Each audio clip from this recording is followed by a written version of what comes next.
Choose the correct answer. Düzgün cavabı seçin. He's a cook. He prepares the meals. Birinci hissədə article və isimimizi görürük ki, isimləri təyin edən təbii ki, sifət olmalıdır. İkinci boşluqda isə yeməyi necə hazırlamaqdan söhbət gedir və burada feili xəbəri təyin etdiyimiz üçün feili xəbərləri zərf təyin edər. Bu səbəbdən nitq hissələrini doğru boşluqlara yerləşdirməliyik. A variantında hər iki tərəfdə good yazılıb. Good yaxşı mənasını verən sifətdir.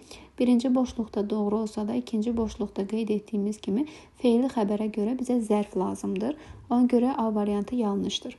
B variantında hər iki tərəfdə well deyə qeyd olunmuşdur ki, well yaxşı mənasını verən zərfdir və birinci tərəfdə biz qeyd etdik ki, isimimiz var. İsmi zərf təyin edə bilmədiyi üçün B variantı yanlışdır.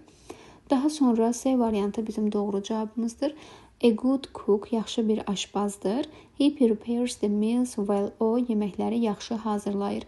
Birinci tərəfdə good bizim sifətimiz, ikinci tərəfdə isə well bizim zərfimizdir və xəbərlərə görə düzgün təyin olunmuşdur. D variantında best üstünlük dərəcəsidir və biz üstünlük dərəcəsində Z artiklından istifadə etməliyik ki, bizim cümləmizdə E artiklı verilmişdir.